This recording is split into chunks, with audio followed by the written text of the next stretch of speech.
Does it work? I would think if you're doing the podcast in VR, that you're just seeing all our words that we speak pop up in front of you like you're in some weird RPG as we're talking.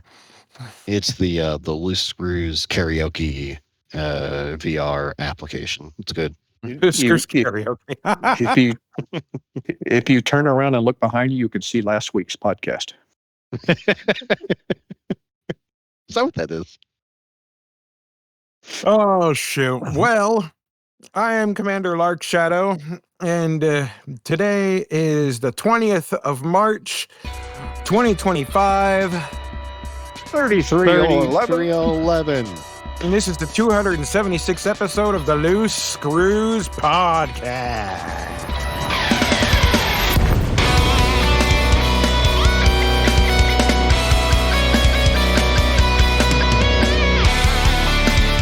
God, you tried to mess us up by getting that out of order, didn't you?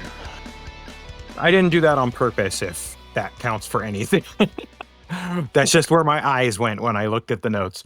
And joining me tonight, I have Commander Oblivious. You know, Anara says that Loose Screws has 79 invalid commanders. And I just want to know how you become an invalid commander. Ask Daxi, he knows. Dax knows. And we also have Commander Baromir.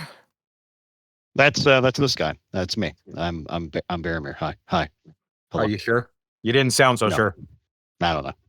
Yeah. 3311. I'm Commander Lark Shadow, and I'm still eating dinner because that's how my day is gone. So we're going to ask how everyone's week is doing, because that's the part that everyone loves the most. And we're going to start with Commander Baromir. Go. Yeah, this is the part that I skip every week that I listen to this podcast. I still listen to this podcast. Isn't that crazy? But you fast forward this part. Well, you know, I talk to you. I've been on what like 18,000 episodes to this point. No, it's not been that long, but you know, this podcast was such like a weekly listen to me. I cannot give it up, guys. I do skip over now, myself. even if they're on it. Yeah, I just skip through my parts. It's great. So let's see, how's this week been? Well, I'm on day 24 of my new job. I'm not counting. I just there's the hash marks in my cubicle that keep on showing up every day, and I think that's me keeping track of the days. But it's really going great. I'm really enjoying myself. Not a whole lot to say besides I've discovered VR. I bought myself a VR headset a couple weeks ago, and I've been slowly and timidly trying to, you know, kind of navigate my way through getting up to speed. I'm not just Elite. Yeah, I've wanted a headset for a long time, and it really was for Elite Dangerous because it just made sense. Of course, be in the cockpit, look around, but I couldn't bring myself to actually make the purchase. It just didn't feel like it was all that worth it just for one game, even if it is a game that I spend thousands of hours in.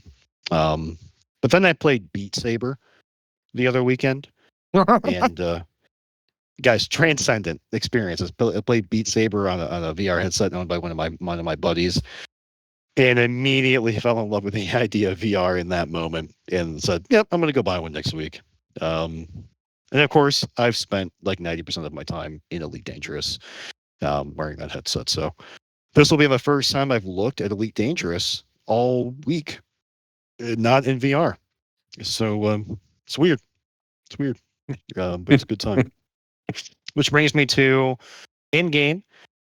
I'm still about 18,000-ish light years out from the bubble. I'm slowly heading back in. I'm taking the Nebula route back from Colonia, just hitting Nebula after Nebula. I've done that. That's a fun trip. It's really nice, actually. It's a path less traveled a bit back from Colonia. I'm not taking the bridge. But yeah, we'll see if I keep on bouncing Nebula to Nebula or if I just end up straight shotting it back, because I need to blow something up real soon. It can't be me. They have too much data on board. But that's me, Mr. Oblivious. How's your week been? well, I could just go ahead and skip this and save a bunch of time, keeping people from fast forwarding on the podcast. No, how's my week been? Well, I sat down and started thinking about my week and what I wrote down here, where I said I was going to start the project on the second bath of refurbishing it, and this was supposed to be the week to start the demo. But we've had a couple of weeks of really nice weather, and some things around the house outside have started to bloom. So I've actually been out doing some gardening. And as I wrote that down, I realized just how much of a stereotypical retiree I have become. I think it's ideal. I'm looking forward to it. I was going to say, it sneaks right up on you, doesn't it? Yeah, it does. It does. Wife and I went out and saw Mickey 17. One word review. I thought it was funny. It was kind of, no, that's not my one word review. It was fun. That's the best way to put it. It's an interesting story. Got some laughs. Didn't mind paying theater price to see it. That's my best review of that. And I really like Robert Pattinson, so I want to see those kind of weird projects that he does succeed. Since Batman. And let's see, what was the other thing I saw? Oh yeah, Netflix, The Electric State. That one surprised me too. I watched the trailers for it and going, but it's got Chris Pratt in it. I like Chris. I'll watch it and enjoyed that one. So good to know. And let's see, Endgame, still just doing some BGS management, or trying to do BGS management. Waiting. Be honest, we're just days. Burn at this point. Yeah, waiting several days between ticks to see results, and MAW batters and long fleet carrier transfers. So that's been a lot of fun. But there's been some interesting things come up out of BGS that we'll talk about in the squad update. Wait. So yeah, that's. What about you, Lark? Well, we already know you've just been working. So yeah, it's the busy time of year for me because I work for a safety lighting company. So we make like backup alarms, light bars, flashing lights, the whole line, right? And if there's a time of the year that stuff is going to break and they're going to need to contact me, who's not only one of the tech support guys, but also does the warranties, it's going to be during the winter and into spring. And so it's just been nuts right now. I don't care how you can make a safety product. You put it on the road with ice and salt and the abuse that snow plows go through, it's going to break. I don't care what brand you are. That's just going to happen. So that's been my working life, just all day, every day. And then it was a busy enough day today that I'm still sitting here freaking eating dinner while we're podcasting, which is freaking funny to me, at least. In game, I have played Farming Simulator because I haven't had the energy to even get in game lately.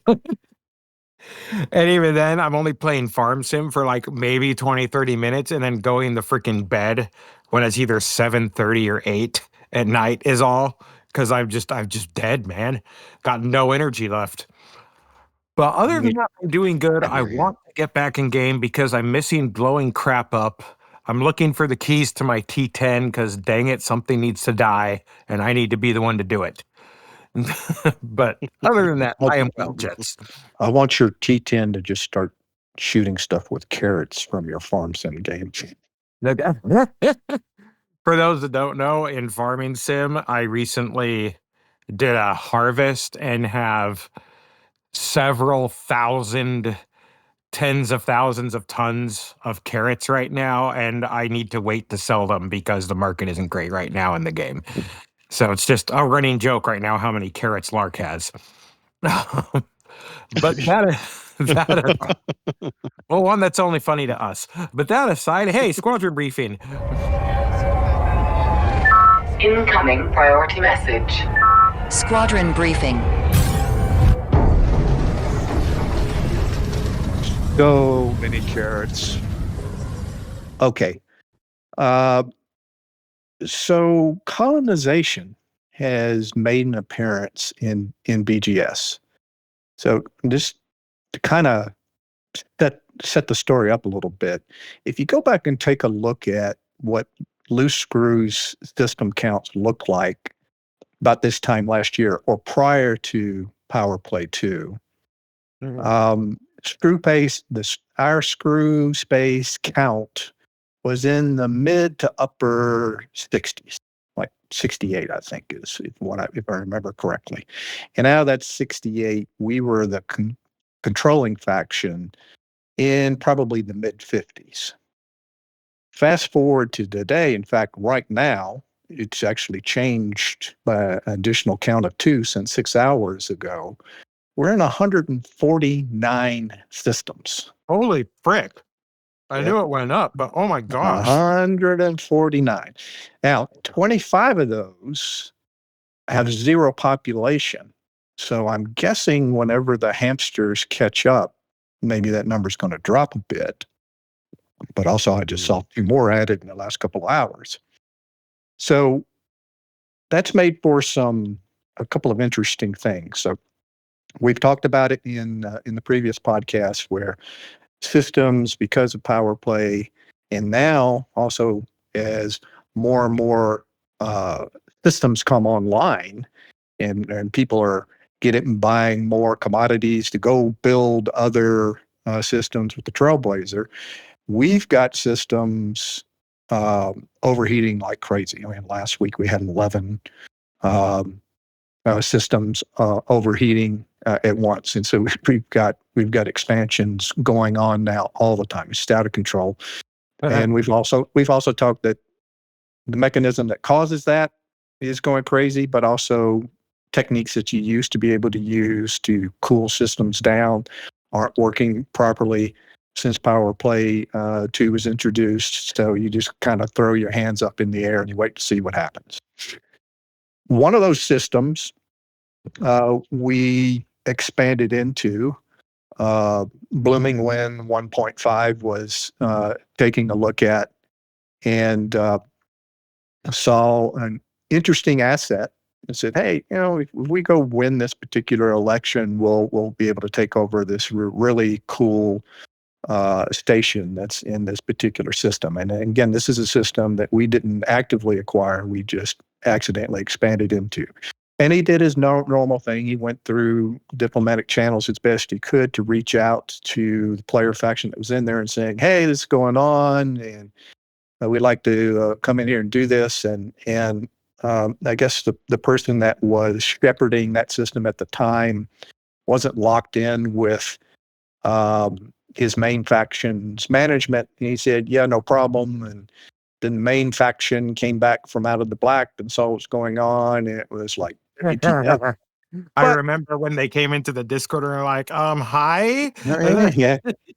But that's the good thing. They did come into the Discord and started up a conversation, and we worked it out, and now that individual is and their factions are being great neighbors, and we're being great neighbors, and they're helping us out in one of our systems right now. And the leader of that group is been pretty active on our Discord, and we're happy to have them. Group of guys. I like them. Yeah, I was going to name them, but I don't like doing that without first checking with the person, and I haven't done that, so I'm not going to add names.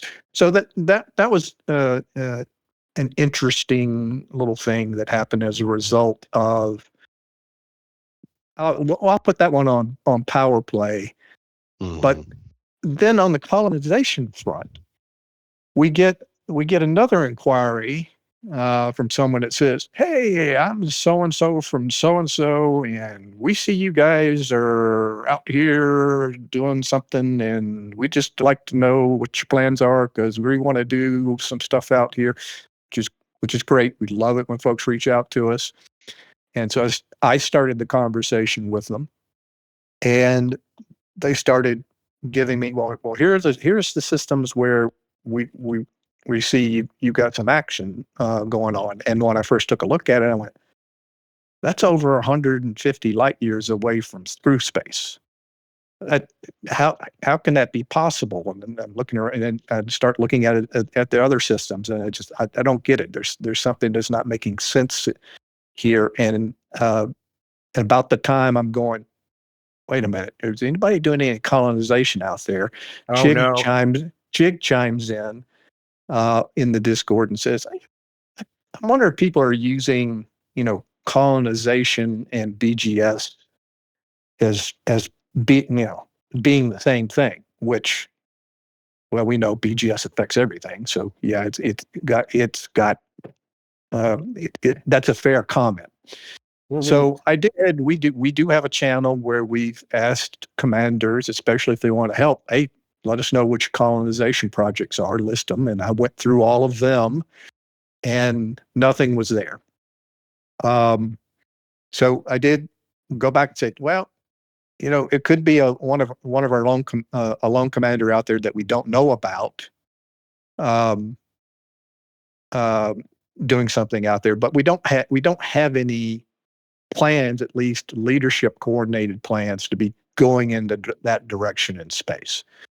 And I shared his response in one of our channels, and one of our guys go, well, wait a minute, that's me.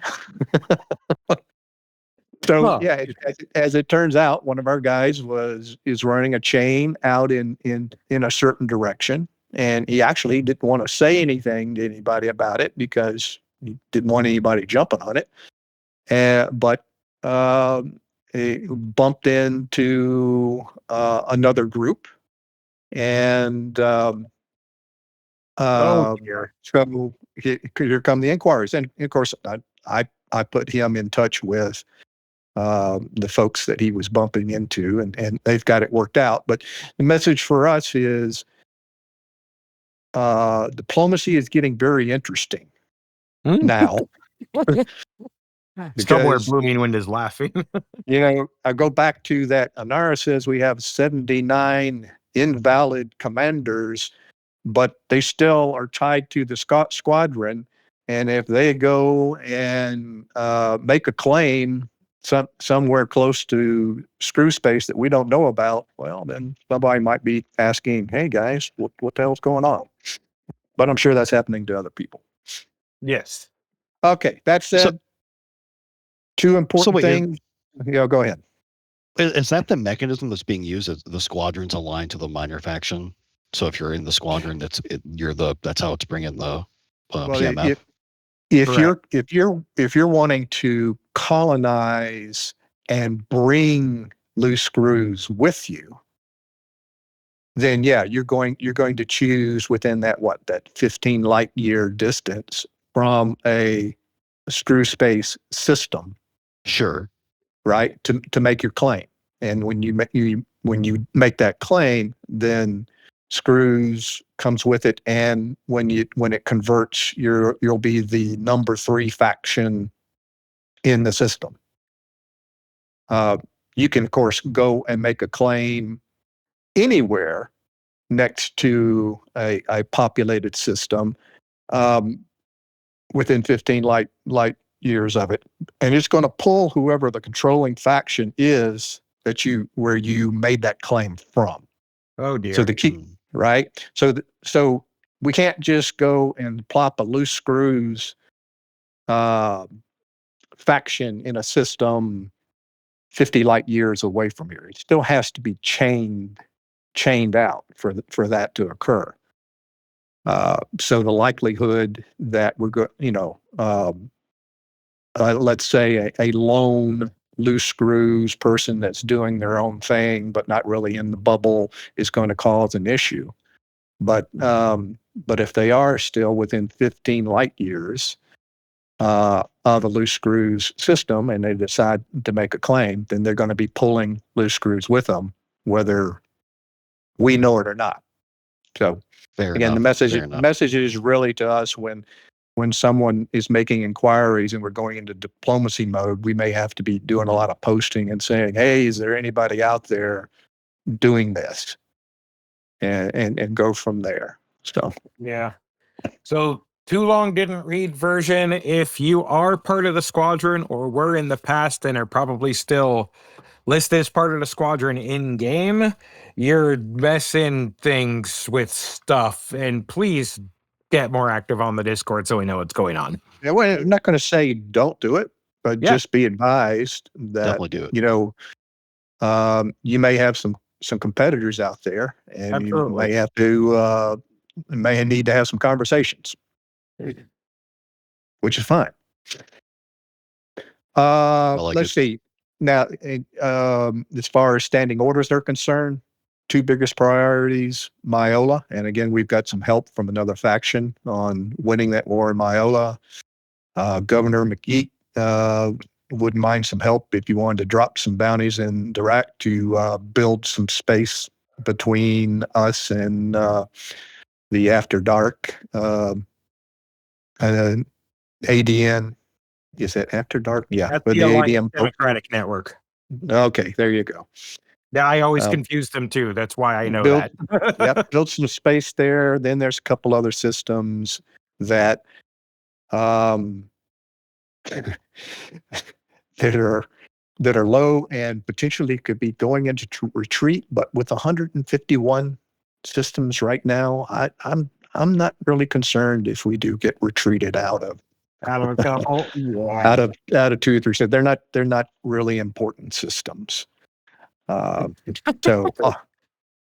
all those details are in the standing orders, and we do a lot of talking in the loose screws factions channel. You got questions, you want to figure out something to do, how you can help, what's working with BGS, what's not working with BGS.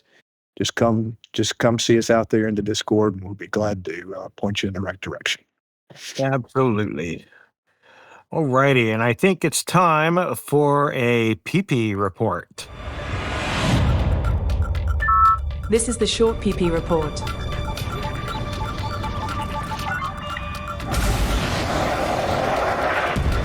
Target shields offline. Target destroyed. It's average, so get your facts straight. Well, welcome the to longest Power interest Play. for the longest intro for the shortest report. Right. Well, we'll see. They might get shorter, they might get longer. It's, growing, showing, you never know. Welcome to Cycle 21, folks. Today's the first day, Cycle 21. Cycle 20 was similar to Cycle 19, pretty quiet. Colonization has certainly taken the galaxy by storm. And while we are seeing some conflicts out there, we are not seeing them anywhere near where we saw them prior to Trailblazers being released. I thought that was very interesting to see that trend has stayed. Not to say the contests aren't still happening, but people are definitely finding it fun to haul, for Trailblazers. So let's take a quick look at a couple of contests that we saw this week. We've got Aisling Duval and Arissa Lavinia Duval. Again, I think this is like 3 weeks in a row they've had a big spat. But this one was in the system Zwangu with 572,000 control points by Aisling and 384,000 control points by the Empress. Aisling takes the system this morning. So congratulations to them. I love looking at these screenshots, by the way, that I take of the Gal map, guys. This one says I'm 17,000 light years away from the system. It's so weird to see that. Anyways, I'm still out there. I love it. Weird. You're welcome.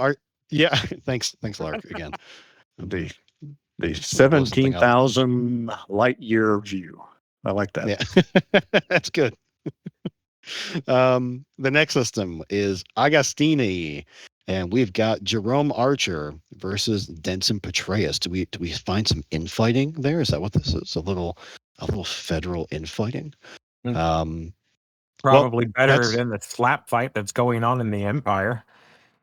Yeah. Wow. A little stodgy. Jerome Archer, 568,000 control points versus Denson Petraeus at 140,000 control points. Okay. So yeah, Archer swept it. But here's what I'm saying, Ian. There's not huge swings. We're not seeing the million control point contests anymore. That'll probably pick up again. I'm sure. But there's definitely some folks some powers still expanding and not contesting as much. That said, looking at the standings, still no real big change here. Leon Rui, 826, up just a few systems from the week prior. That's fine. Oh, But don't worry, everybody that'll else, change because the screws are going to be coming home sooner than later. Now, here's a fun little note. So, we're purveyors of the beautiful website called Anara, right? It's got all of our wonderful information, some great stats, stuff that we can pull. I'm a big fan of spreadsheets. I can copy and paste a lot of the tables. It's a wonderful thing. So normally when I do my homework for Power Play, I usually have GalMap up, and I usually have Anara up, and a couple of other things, but Anara's pretty big. When I prepare for these types of things, I'm usually going into, this is a little bit of how the sausage is made, folks. I know this is riveting stuff. I'm going into each of those powers on Anara site, and I'm looking at contested systems, which is really helpful. This week, there's a bit of an update on what they were displaying. And if you're interested in seeing that, definitely jump over to Anara, go into powers, and check out kind of how they're displaying data. They're actually showing percentages now based on control point merit. So each threshold, which is really cool. So we know it takes about it's really cool. So we know it takes about 120,000 control points to acquire a system that's to the exploited status. So 0% to 100%. How is this power doing? If you have multiple powers vying for that system, you could have many over 100% vying for it. So I really enjoyed that view. But Oblivious, you'll like this.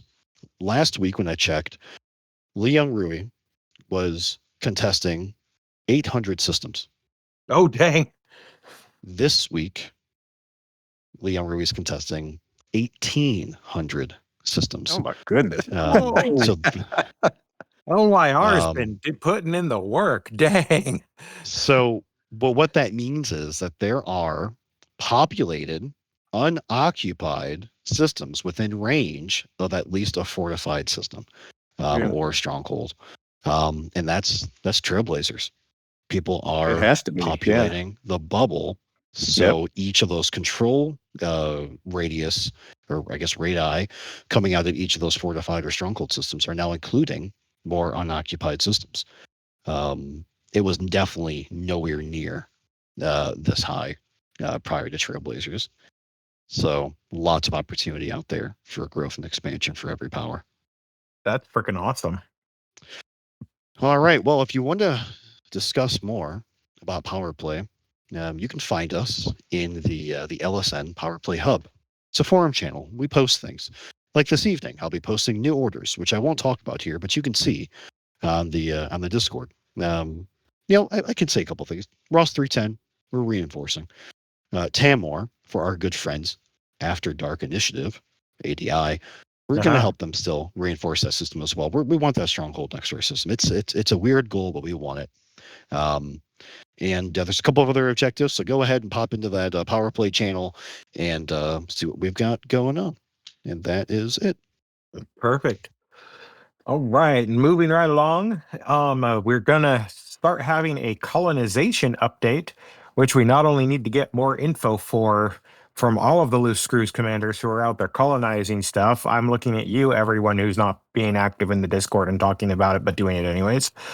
I also need to make a stinger for this because I have an idea for what that could sound like for like music and sound and whatever else to lead in. But that aside, we, the Loose Screws, now have an Ice Asteroid base.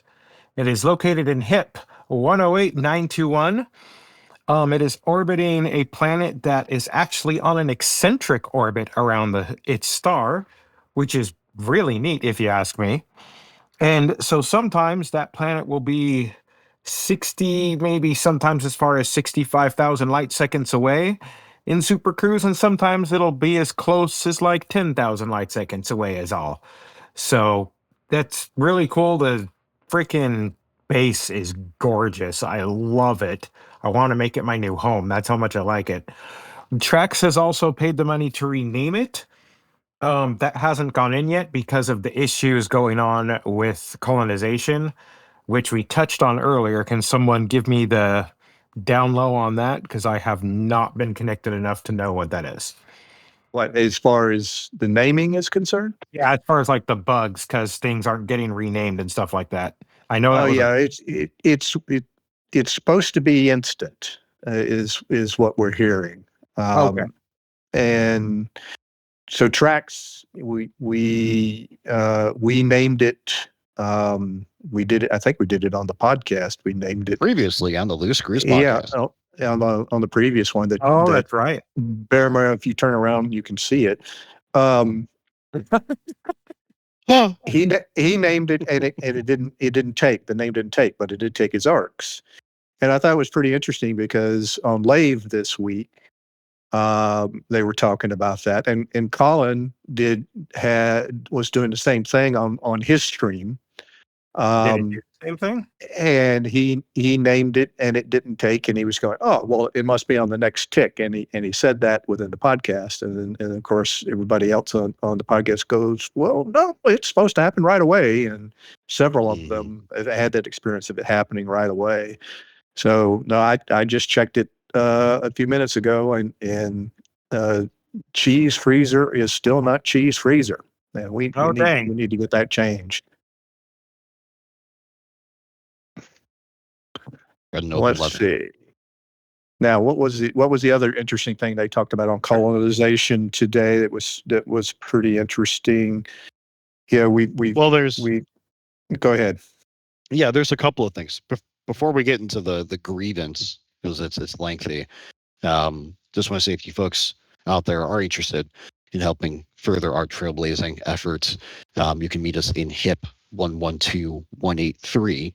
Is the current project sponsored by Loose Screws. And there's quite a few people helping out with that. So nice. It should be a very fun system. I think Trax had been scouting that for a while, which is really interesting. Trax, if you're listening, this is the guy that will not haul, but will cosplay as Lewis and Clark on our behalf. So, hey man, someone's got to do it. It's a tough job. Someone's got to do it. Oh shoot. Okay, so today is a Thursday. We used to call this the Thargs Day. Thargs Day. And now we don't. Yeah, we killed that. Yeah, we did.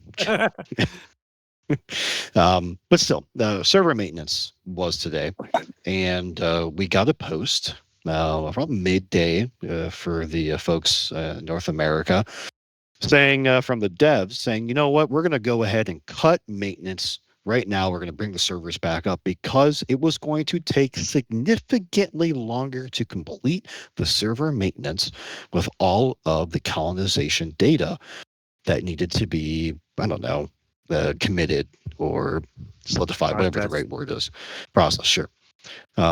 Which means that many systems that should have been enabled, turned on today after the efforts of last week's hauling, will not be, and will instead be postponed until a later date. I think the post literally said next week's maintenance. Mm-hmm.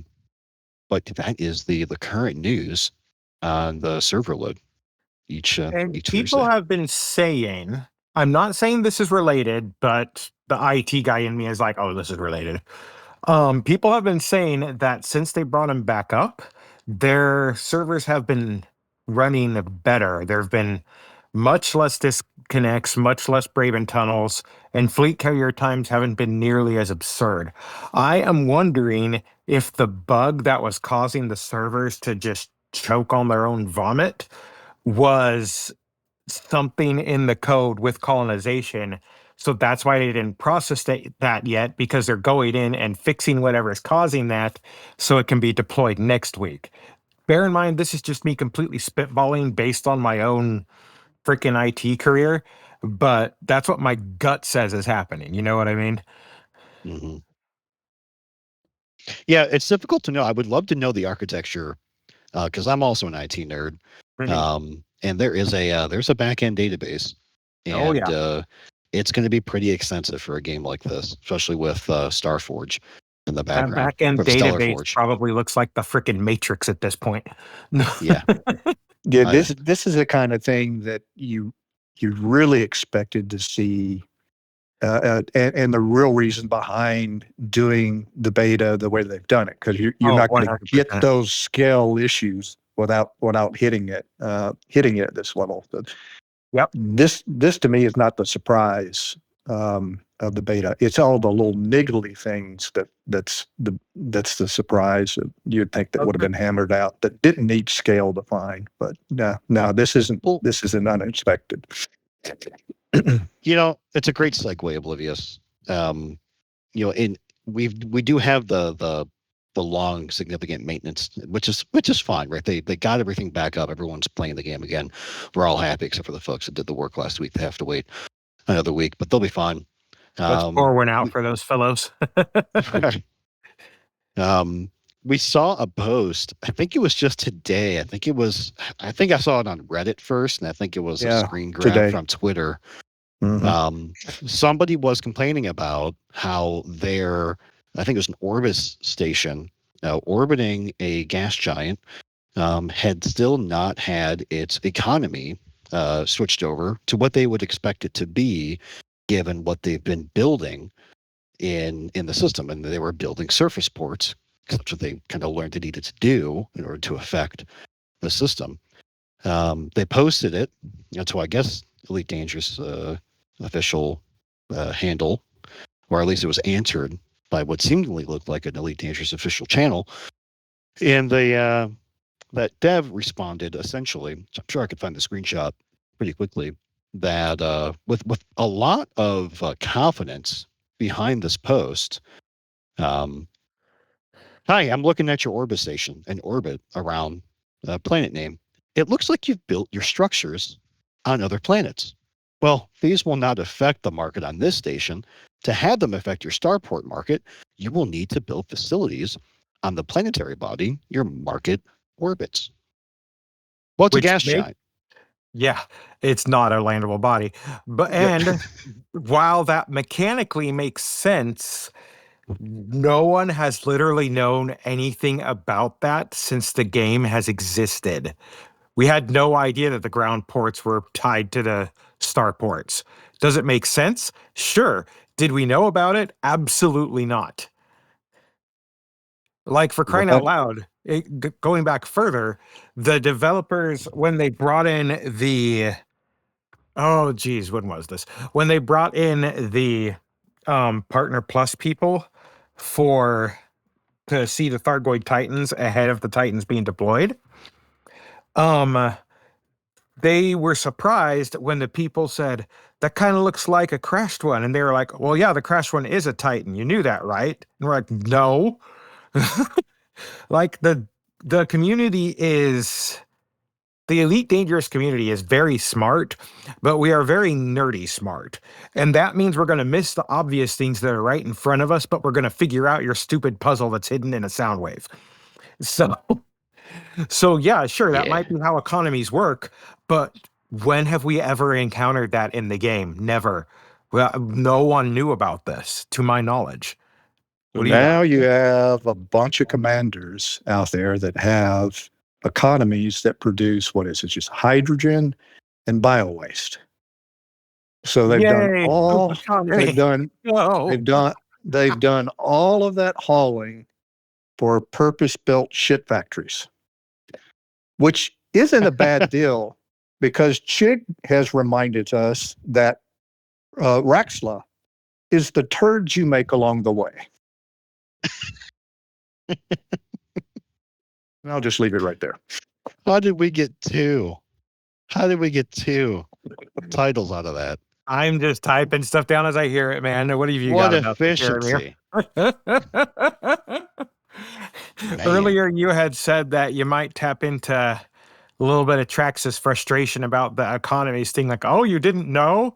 Type of reaction. At least that's how it felt on the Twitter post. What do you got? Well, actually, what Trax was saying, I need to go back and look at it, is in contrast to what this guy's saying is, your economy is going to reflect what you've done on the planet. I think he's actually named a system where that's a direct conflict, I think, but I need to go back and look at it and see.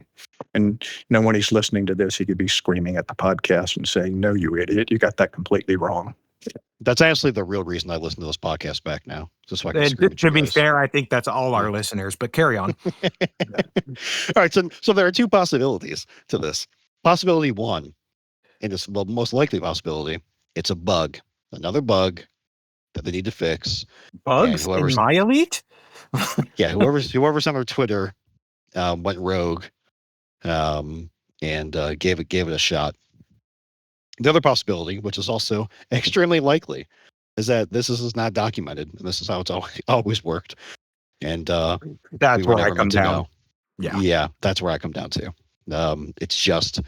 It's not, the game is so cool. It's so complicated. There's so many intermingling systems that apparently now don't work together anymore, but really never worked alone before.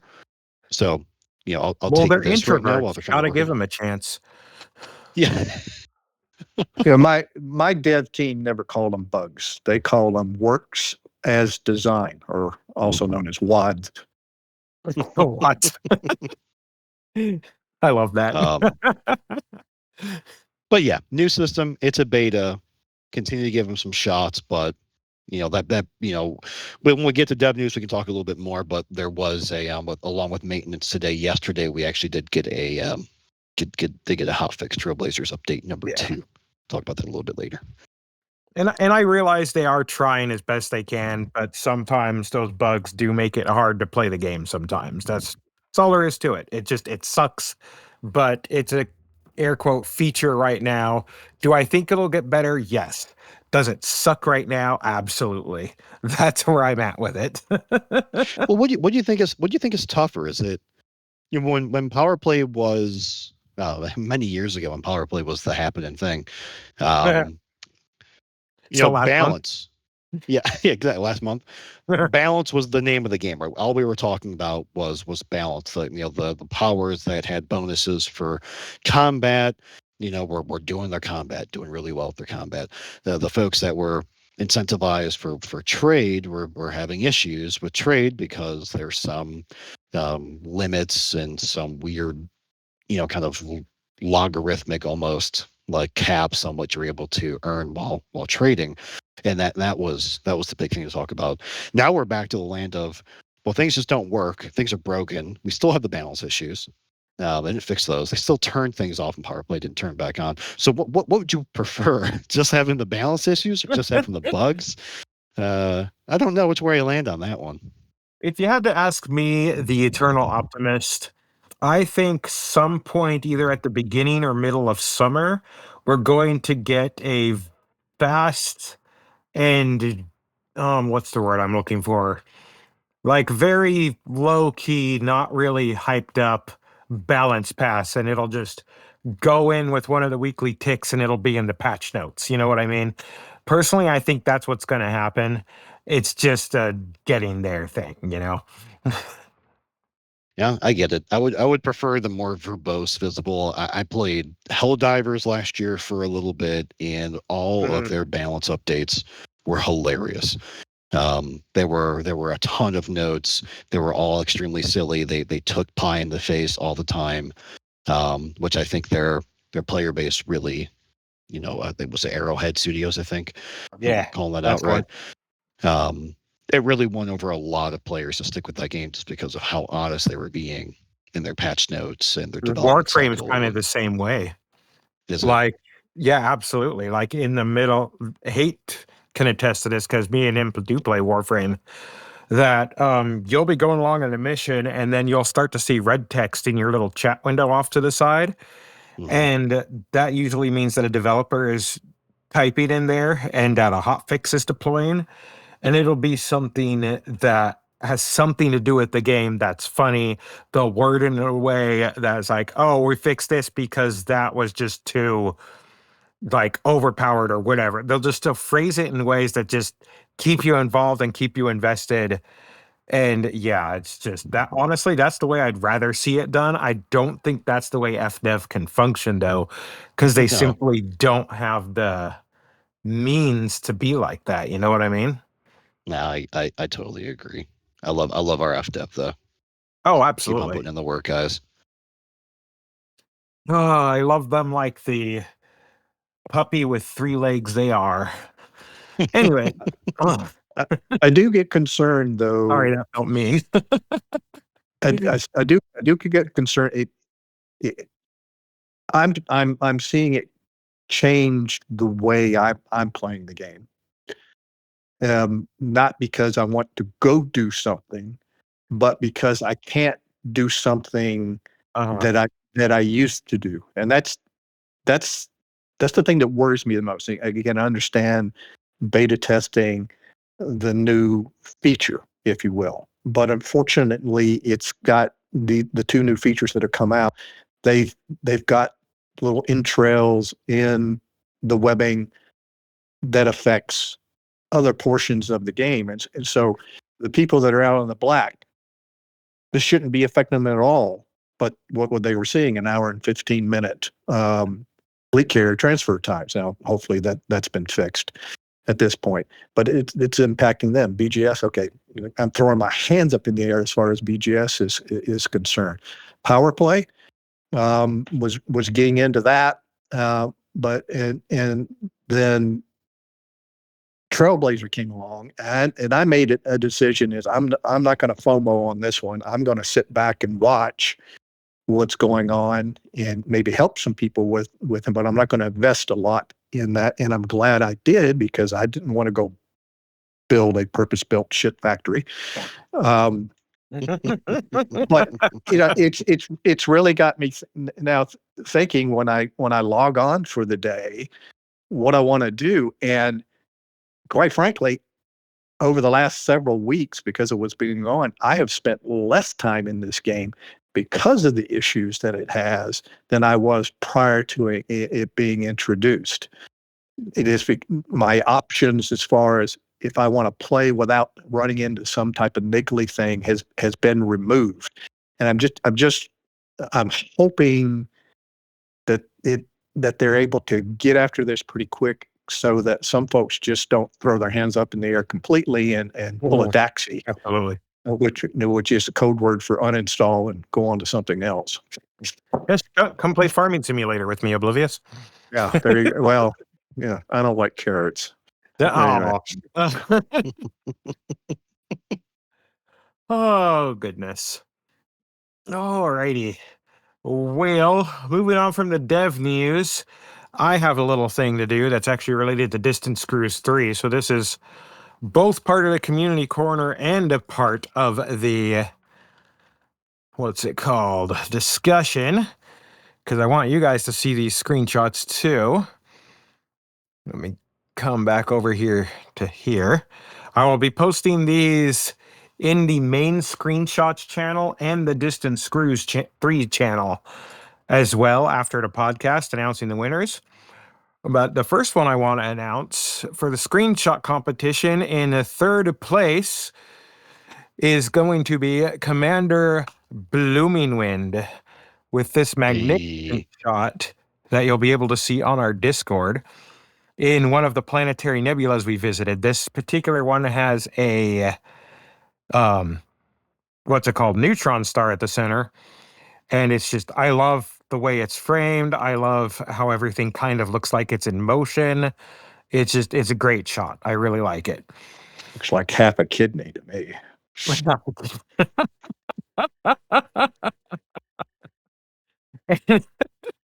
Oh, flip. Thanks, Oblivious. In second place for the screenshot competition is Commander Edward Skeel. With this wonderful shot, again, you'll see it in our Discord, of him standing, I believe he said he was dying very quickly and had to get this shot and then run his happy ass right back into the starship so he wouldn't die. But he's standing on a planet looking out at the star, which is extremely close. And the star itself is in a sort of quarter eclipse with another planet that the one he's on is tidally locked to. And it's a great shot. I love it. And I'm very happy that he didn't die getting that, although that would have been hilarious. And in first place is our very own writer extraordinaire, All right, Commander Roy Cookson. With this shot, he got one of sweet. the black holes, and this one just blew me away. With his mandalay in front of it, the black hole looks like it has a sort of an accretion disk because of the way he framed it against the back of the galaxy. It's fantastic. I don't know how any So other good. shot could be a winner. And It like I looks said, like all of the- these are going to be posted in the screenshots and the Distance Cruise 3 channel right after the podcast as well. So if you're listening to this tomorrow, those shots should be in there so you can go see them for yourself. Hey, congratulations, guys. What a time. What a time out there. Yeah, that first place shot still I love that so much. It's so good. Mhm. And let's shout out Roy's stories again. If you haven't read his latest, I dare you to read it and not get emotional. Seriously, Mhm. so good. Fantastic writer, apparently good photographer, or at least a lucky photographer, one of the two. And just good stuff all around. If you're listening to this and you're not in our Discord, why the hell not? Seriously, what is wrong with you? Get in here, man. We're having fun. Join us. It's a good time. I'm just saying. I don't know why I'm talking like this now. It's hard to stop, though. I like it. You should do the wrap up that way. Right? For the second part of the discussion, I would like to touch on armor just a little bit more. Because Lark you'd be surprised about this, but Lark has his own thoughts on armor. You mean we didn't cover everything there was to cover about armor in the last podcast? No, you basically did. I just have a question that I would love to pose to Trax for whenever he can answer it, be it on the podcast or in the Discord or whatever. Because I have, for a long time, been obsessed with making a medium ship that uses no shield at all. Instead, you have like an armored power plant and shielded or reinforced whatever else you need on all your other modules.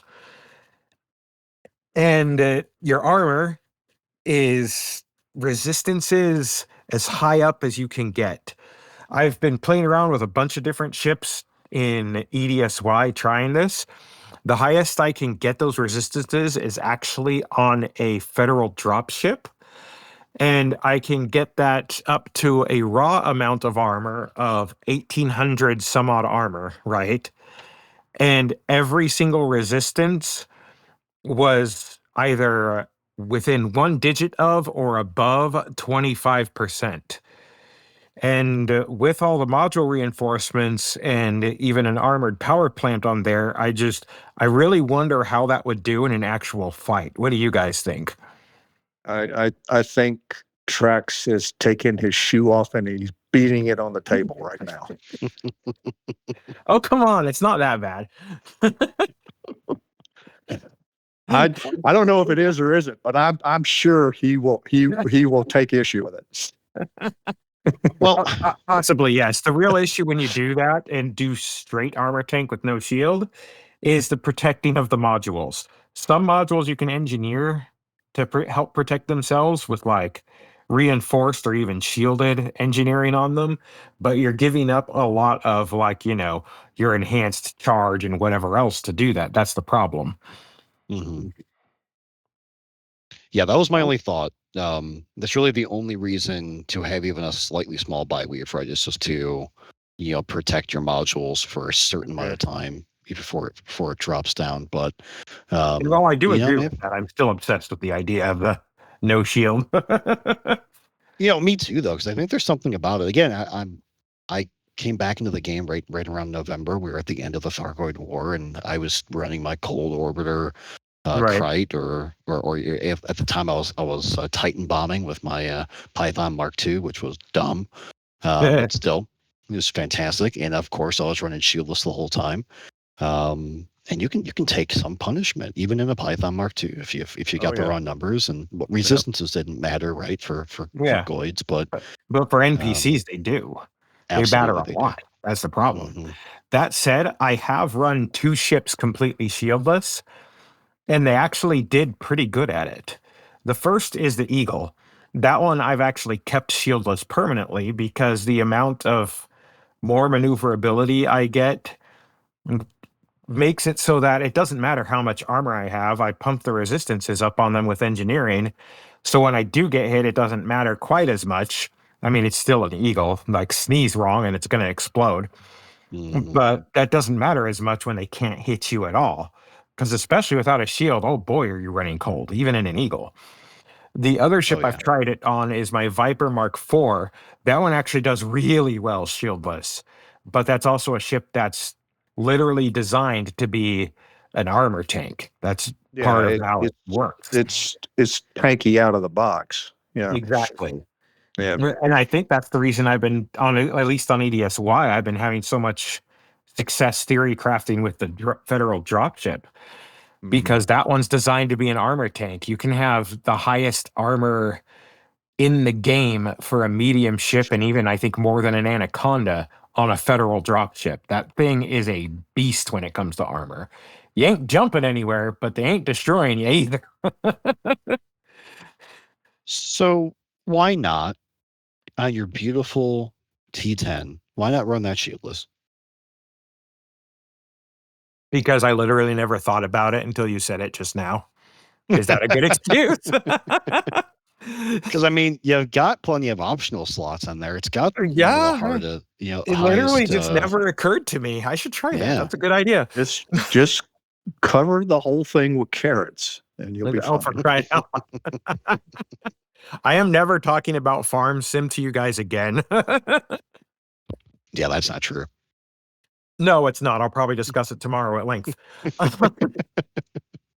So that's my only armor thing is, could there be potentially an advantage to running a straight up medium ship, whether it's a dropship or not, as a pure armor tank? Like, what advantages would it give you in maneuverability and stuff? And would it matter? Because those medium ships are a lot bigger than, say, like an Eagle or a Viper. You're gonna take more hits straight up. So I don't know. That's just my question out there to the ether. I think don't there's have an something. answer. No, I think there's something to that, right? We, during our live research last week, previously on Loose Screws, we did find that we were seeing kind of armor ratings that were a bit higher, right? So that's kind of the intrinsic value of like armor hardness. Oh yeah, armor hardness hardness means a lot when you're making an armor tank. So if you look at the Fertilands and the Mamba, two mediums, just the Python Mark II, even they have the same amount of hardness as a Corvette and a cutter. So there could be quite a bit of an advantage, because I mean the Mamba's already moving. You don't need to worry too much about maneuverability there. Right. But fuel. The FDL will keep moving if you know how to fly it. But yeah, they both have a higher. Yes, no, though I do like Anaconda. FDL, but it is not a easy flyer. I'm just saying. I can't stand the way it looks. I'm sorry, FDL fans out there. Fair enough. It's just one of the best aspects of this game is the way they've set up the engineering. I mean, it's the classic. You can have it cheap, fast, or good. Pick two, and that's the approach you have to take every time. Armor versus speed versus firepower. It's one of those guys that it's always a balance. Sorry. Yep. And I'm one of those guys that, as long as I still, like, I might not be fast, but as long as I retain enough maneuverability, like I can turn around in a hurry, I don't mind sacrificing speed, because I actually prefer to just sit there and face tank it knowing, I'm still going to kill you faster. It doesn't matter. I don't know why I get a kick out of that, but I do.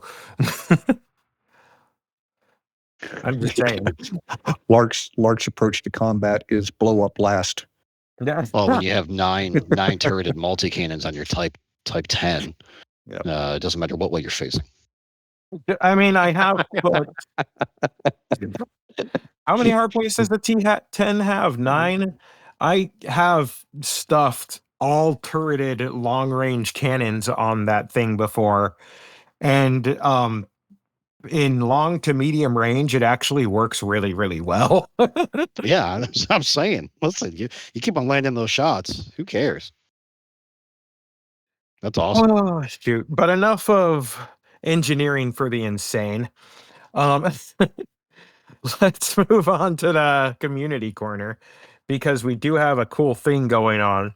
It's Buckyball news, actually. And in Buckyball news, Alec Turner is putting on a new race. It's called the Time and Motion Study, and the race runs from March 28th until April 7th. He has a YouTube video showing the race course. There is a link in our show notes if you need it. And We have show notes. Yeah. That's for you, Chig.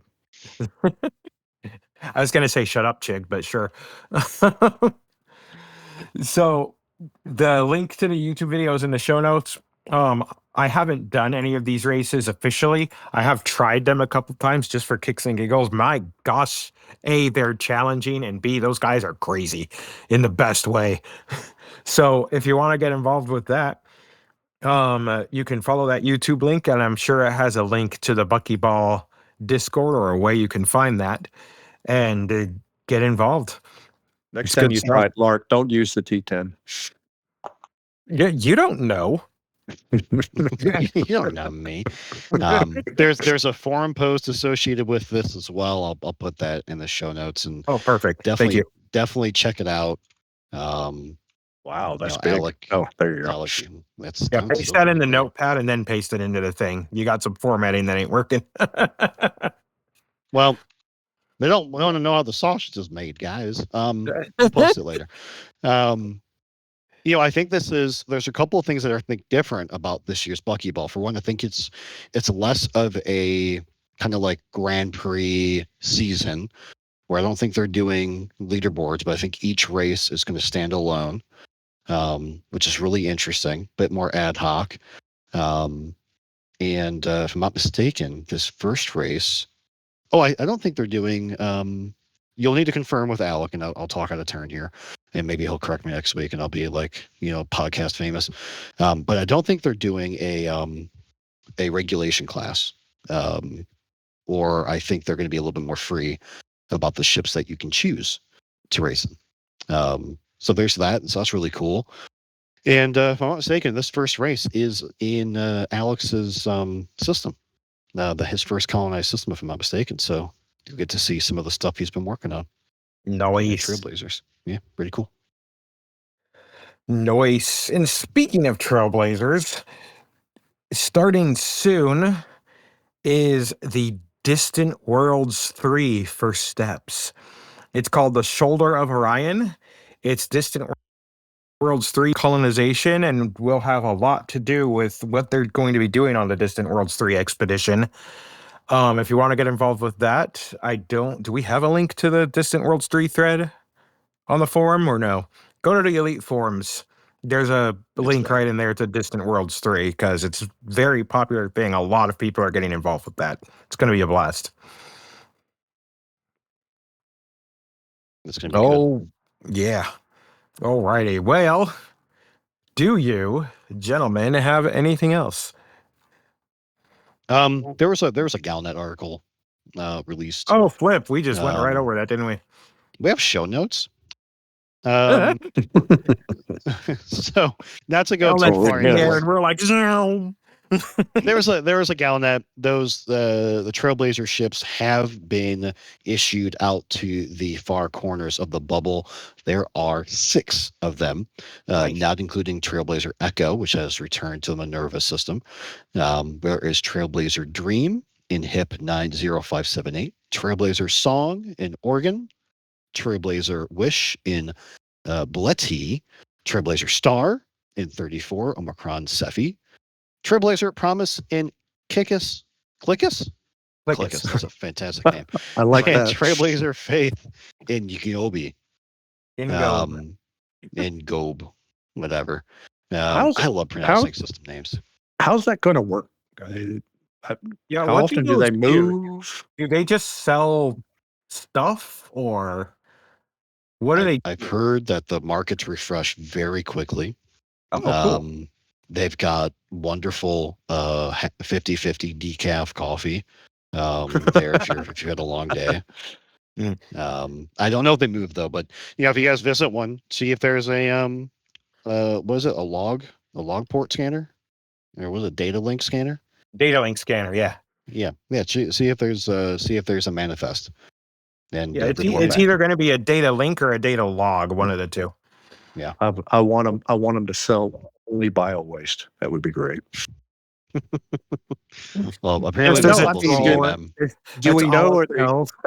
Are they going to move them like every week and to a different location? I mean, that's not quite enough to cover everybody's Yeah, so it says, colonization efforts. so it says in the article, the fledgling arm of Brewer's Claim Management Service has been inundated with requests, and Rennick confirmed that the number of claims he has proved challenging. The speed at which new systems are settled and expanded is frankly astonishing. I agree, they should be more expensive. Rennick said in a recent interview, and I am delighted so many pioneers have taken up this opportunity. The Trailblazer fleet is okay. I only thought it said it. Apparently it didn't. I would assume those would move around as needed, but I don't know that for sure. So take that with a grain of salt. Interesting. Okay. The only thing after that was, we mentioned it earlier in the podcast, yesterday, that was March 19th. There was the Trailblazers second update that went out.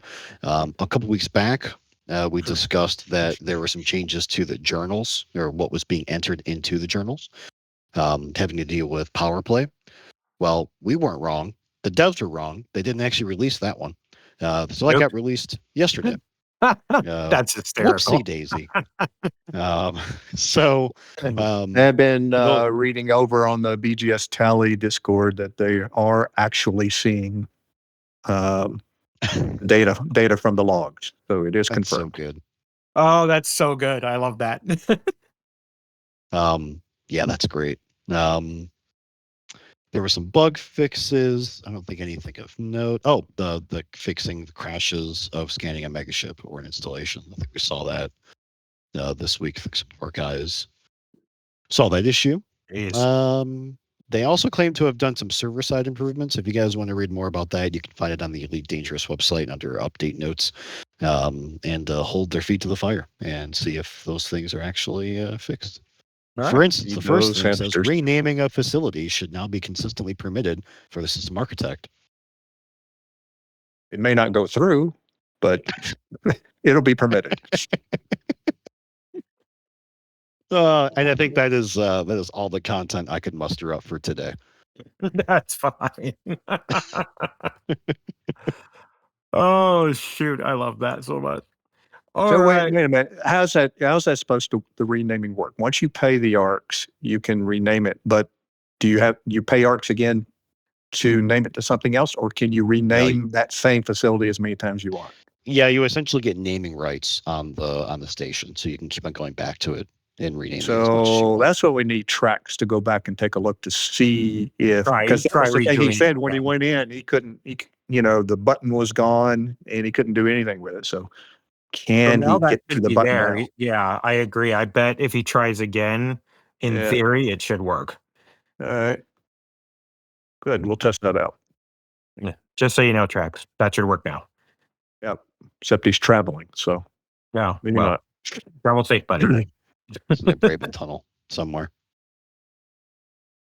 Also, if we're on the speakers in his car, hi to his wife and kid. I'm positive he would not put them through this. No, 100%. All right. Well, before we say something we don't want to, if you want to reach out to us, go ahead and visit loosescrewsed.com. That's loosescrews.com. There you will find a link to both our merch and our Discord. You can also support us on Patreon. All money that goes to Patreon goes right back into the community. And so if you're listening and you're not in our Discord, seriously, what's going on? What's your deal? Why aren't you here? We miss you. We know you're out there. We know you're listening to us. What are you doing, man? Come on, just get in there. And for Loose Screws, for Commander Byramir, for Commander Oblivious, and myself, Commander Arcshadow, this is Loose Screws Podcast. Say bye, everyone. Bye, everyone. Bye, everyone.